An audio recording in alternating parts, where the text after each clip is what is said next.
Hello，大家好，我是 Selina， 欢迎回到我的频道 Selina's 嘀咕。那今天想要跟大家分享，就是我去年2024年的减脂的过程。那我在去年的时候呢，1月份的体重大概是49到50公斤，体脂的话大概是22到23%。在去年的12月的时候呢，我的体重大概是48公斤，那体脂的话大概是20%。的1月的话，其实没有买 InBody， 所以我能去的话就是健身房测量。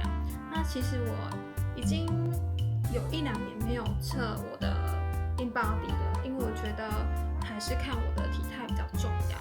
那当然，体脂对我来说也是一个要继续追求的目标，想要更低，所以我还是会用 InBody 去观察我的体脂的状况，然后根据我的饮食运动去做一个调整跟一个搭配。那在去年的我有点忘记是几月买到那个辉夜的 InBody， 那所以我就开始了量体脂，它的功能就有点像健身房的 InBody， 所以我里面就会有一些体重啊、体脂的一些数据，我觉得还蛮准的，也不错，我可以去追踪我的身体的状况。接下来的话会跟大家分享我的饮食是怎么吃的，那早中晚还有点心都会跟大家分享，就在接下来的影片。那其实我没有办法跟大家说吃什么才会瘦，其实没有说吃什么才会瘦这个道理，那就是取决于你的量跟你的食物的选择。那每个人都会说吃适量就好，吃适量就好。到底是怎样的适量呢？其实要根据你自己的身体状况、你的年龄、你的作息，还有你的平常的饮食习惯去做一个调整。所以可能之前发减脂影片的时候，大家可能会有疑问说，那是我可能会说适量的吃，那是因为你要根据你自己的状况去调配你的量，所以你要学会去看营养标示，然后知道自己一天的基础代谢，自己的 TDEE 就是每天的活动量需要摄取多少的热量来做一个调整。所以希望接下来的影片呢，可以让你们有一些对于减脂的概念，而是透由我去年一整年的经验跟结果，还有我过往的减肥经验来跟大家分享。那希望这支影片可以帮助到你们。那如果你们有兴趣的话，就继续看下去吧。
减脂要做什么运动？其实你第一个目标就是有动就好，因为你一开始如果设定的目标实在是太艰困的话，会比较难执行。所以先跟大家分享因为我曾经有一度就是没有动力去运动，那也是慢慢的就是找回运动的动力跟培养运动的习惯。那我现在每周的话，每个礼拜我只要没有身体不舒服，或者是没有出国、没有出去玩、没有特别的事情的话，我每个礼拜6日早上就是吃完早餐，我就是一定会去运动。那会变成是我现在的一个习惯了，我也是不会去排斥说运动这件事情。所以我觉得运动它真的是需要一个长时间的养成，也没有办法一下子就可以很习惯说运动这件事情是我生活的一部分。以后有机会的话会跟大家分享我是怎么找回运动的动力。那其实过程真的是蛮辛苦的，而且像之前不是有疫情嘛，疫情虽然已经过了2-3年之后了，那其实你要恢复疫情以前的运动习惯其实非常不容易。当然你的身体可能会有一些状况，或者是你的力量减少了，你要重新的打掉重练，这都是非常的正常，我也有经历过。是1月份体态的变化，是12月份的体态。那首先呢，我觉得养成运动的习惯非常的重要。以前会觉得假日运动很痛苦，但是当你规划每周固定的运动呢，你的身体就会越来越强壮，而且每次做的重量呢，你就会觉得你有进步，你会越做越重，也会有非常大的成就感。那当你觉得自己有在进步的时候，你就会有动力继续运动下去。这是我自己的感想，因为其实运动对我来说，一开始是减肥，到后来它现在是变成是一个抒压的方式，但我也是持续的在做减脂的计划。那可是当我运动完之后，我非常能够深刻的感觉到那种身体是很舒服的，虽然隔天后天会觉得很酸痛，但当下我会觉得说原来我可以做得到。那运动这件事情其实没有这么的困难，只要你们勇敢的踏出那一步，就是做个10分钟也好，或者是去外面散个步、走个路，其实都会是一个运动。那它也会是你的热量的消耗的来源，所以不要排斥，先从你的饮食作息调整，然后搭配适量的运动吧。那去年1整年的话，当然我有出国，有大吃大喝的时候，也有就是想要抒压的时候。那我会当下就是享受这些美食，当然就是吃太多的话，你隔天还是需要去调整你的饮食，恢复你的运动。那我不会强迫自己说我不能吃什么，我只能吃这个。我觉得那非常的痛苦，因为我之前就是很久以前减肥就是这种概念，这种观念是错误的，不是只有吃什么才会瘦，然后不是不能吃什么。对，所以我会吃甜食啊，像你们可以看到在我的 IG 我也会发一些美食照片。我觉得平日的话，我会选择就是控制饮食，然后假日的话，我会跟朋友家人出去吃饭，就我想吃的比较特别的居数，给自己每个礼拜的话1天的欺骗日。那欺骗日的话，不是叫你暴饮暴食，而是就是你可以吃你想吃的，但是会建议你，如果你就是真的很想要积极的减肥的话，那个量还是要控制。比如说我一个蛋糕好了，这么大条一个蛋糕，那你可以吃1片2片，你可以去看它的营养标示有没有超过你今天预期的热量。比如说我这一餐我的甜点我控制在可能500大卡，那你超过了，我觉得它就是过量的。那你可以去分配说，我可能3餐我会吃什么，我可能知道我晚上我会有聚会要去吃大餐，去吃 buffet。那我早上的话，我一定会吃早餐再去运动。我可能就会吃很简单的水果优格搭配咖啡，或者是香蕉搭配咖啡，或者是乳清也可以。运动完之后，我会补充一些乳清蛋白去增加我的蛋白质含量，也会补充一点糖分。你也可以选择1份水果，还蛮适合，或者是超商你也可以选择鱼饭团、地瓜的话，都是很方便的。那到了晚餐呢，我当然就可以不用这么拘束，可以吃比较多一点了。希望大家记得弹性饮食这件事情。弹性饮食呢，不代表暴饮暴食。但我自己是上班族嘛，8点半上班，5点半下班，那会饮食都蛮固定的。那如果像是一般的护理人员或者是一般轮班的人的话，他们比较辛苦，会遇到就是作息不正常，之外影响你的生理。那饮食可能也会有不正常，就是可能没有办法固定吃饭，可能太忙了。那我会建议你们可以自己去选择少量多餐，或者是你自己根据你的作息去调控的话，会是比较好的。好，那接下来想要跟大家分享减脂的小配包。减脂呢，不外乎就是控制饮食跟运动。那有人说，应该你有听过80%的饮食跟20%的运动。那我还蛮肯定这句话的，因为你就算做再多的运动，但是你不去控制你的饮食的话，其实减脂的效果会非常的慢，也会比较差一点。第一个的话就是掌控你的热量赤字。那每一天摄取热量少于消耗的热量，建议控制赤字在300到500大卡，避免过度的节食。第二个，多吃高纤的食物，你可以在饮食中加入更多的蔬菜、全谷类、糙米或者是紫米，还有豆类、水果，来增加饱足感，来减少暴饮暴食的状况。那水果的话，其实还是要控制分量。你一天的话可以吃1到2份的水果，不要太多，因为水果其实有些水果糖分也蛮高的。那我会建议你可以选择苹果啊、奇异果啊、芭乐啊、小番茄啊，这些都是蛮好的水果。淀粉类的话，大家可以选择不是只有糙米、紫米，你也可以选择地瓜、南瓜、燕麦等等，都是优质的淀粉。第三个，均衡摄取3大营养素。那3大营养素呢，就是蛋白质、碳水化合物跟脂肪。那蛋白质呢，它对我们来说是非常重要的。蛋白质可以促进你的肌肉的修复，提高新陈代谢。像是你可以吃，我最常吃就是鸡胸肉，然后牛肉或者是猪里脊会比较瘦一点。然后你也可以选择海鲜。我最近有买了 Costco 的那个冷冻的虾仁，我觉得超级方便，而且很好吃。然后像我自己有慢性荨麻疹的状况，我吃了冷冻虾仁竟然没有过敏，可能我比较好一点了。然后我觉得还蛮推荐给大家的，不管是料理的话，其实也是蛮方便的。另外蛋白质的话，我也很常吃希腊优格，还有无糖优格或者是豆浆，也是一个不错的选择。那我运动后的话，比较常选择就是乳清蛋白，很方便让我补充蛋白质的一个做法。那不代表你要用乳清蛋白去取代你的午餐，我觉得这样是不太好的。再来是健康的脂肪，健康的脂肪呢可以稳定你的血糖，避免暴饮暴食。像是酪梨啊、橄榄油、坚果都是一个不错的选择。你可以在炒菜的时候用这些来当做你的油脂的来源。就大家听到碳水化合物，会觉得说我减肥就是要少吃，不，减肥一定要吃碳水化合物。碳水化合物呢，它可以提供你的能量，那可以让你的运动后，你除了要补充蛋白质之外，你还要补充一点碳水化合物来帮助你的肌肉的修复。可以选择糙米、藜麦、地瓜或者是南瓜。如果你真的是想要吃白饭的话，我会建议你可以把饭放凉变成冷饭。那冷饭的话，它的 GI 值就会比较低，也比较不会引起血糖很快的上升。第四个，多喝水，每天一定要喝到2000cc 以上的水，避免你把口渴当成饥饿。我觉得这是对我来说非常有感，因为我常常就是很口渴，会觉得说可能是我饿了。其实当你喝下一大杯水的时候，你才发现原来你不是饥饿，而是口渴了，代表你缺水了。茶跟咖啡可以取代水吗？我个人是不建议，因为我自己是觉得喝完茶跟咖啡，你应该会觉得非常利尿吧。那你喝了又把水排出去的话，那其实你根本就没有补到水分。所以我当然会喝咖啡、喝茶类，但我一定会补充2000cc 以上的水。第五个，减少隐藏的热量。那隐藏的热量呢，就是含糖饮料少喝一点。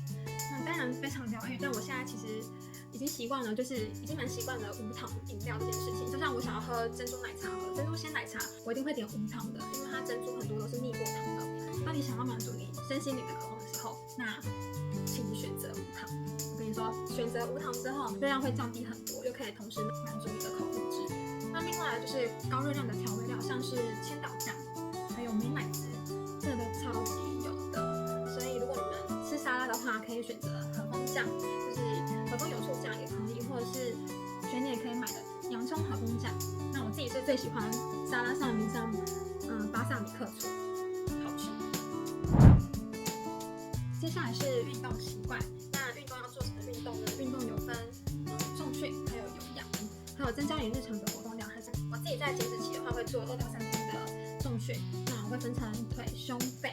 那腿的话，我通常会搭配核心，或者是胸，我会搭配手。背的话，我会搭配肩膀固定。那有可能我这礼拜只能做2天的重训的话，6日的话，我可能就是礼拜6做腿，礼拜天的话，我就会练胸跟手，还有2、3头会一起练。那可能这样子的话会比较密集一点，你们可以根据你们的作息还有你自己的状况去做调整。20分钟的有氧来增加我的燃脂的效果。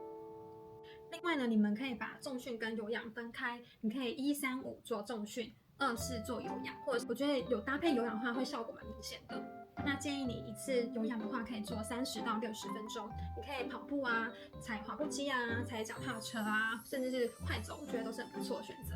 还有一个很重要的是增加你日常的活动量。那像你平常的话，如果跟我一样是搭捷运上班的话，那有楼梯的话就走楼梯。搭捷运的时候，你就可以选择站着而不是坐着，就可以增加你日常的消耗量。以上的运动小配合就跟大家分享。是心理跟生活的管理。那其实减肥是一个蛮漫长的一条路。那我自己会设定一个小目标，像是每个月的话，我可能就会设定减重1公斤，我不会要求我1个礼拜就要瘦1公斤、2公斤。快速减重的话，其实对身体不太好。第二个建议是保持充足的睡眠，睡眠对于人的代谢还有人的免疫的系统是非常非常的重要的。那建议你可以睡到7到8个小时，睡眠不足的话会影响饱足激素，会导致你的食欲会增加。那其实我也不是说每天都会睡到很饱的那一种，我可能就是有时候会失眠啊。那其实我失眠有一段时间了，那最近有开始慢慢去调整。那接下来如果成果还不错的话，我就会跟大家分享一下如何改善你的失眠的状况。那后续再发影片跟大家分享，是不要过度的压力减肥，你要调整你的心态，就是不要因为你暂时还没有瘦下来就暴饮暴食，就会觉得说怎么办，我就是瘦不下来，好啊，那我就算了吧。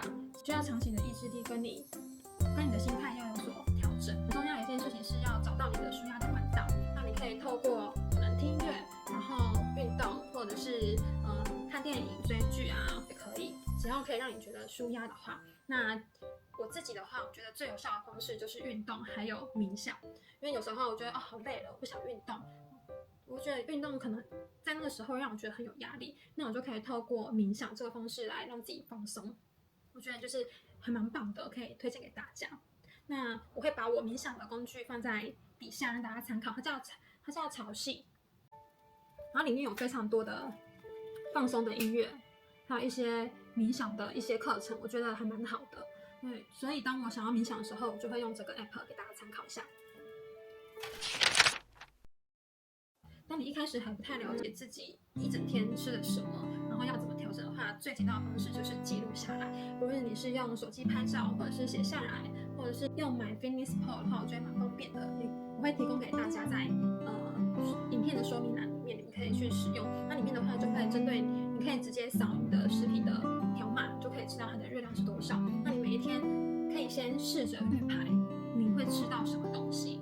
比如我会自己排说，我早餐，明天早餐我会吃1颗苹果加优格加坚果，搭配1杯咖啡，那我就可以知道我明天早上的热量大概会摄取多少。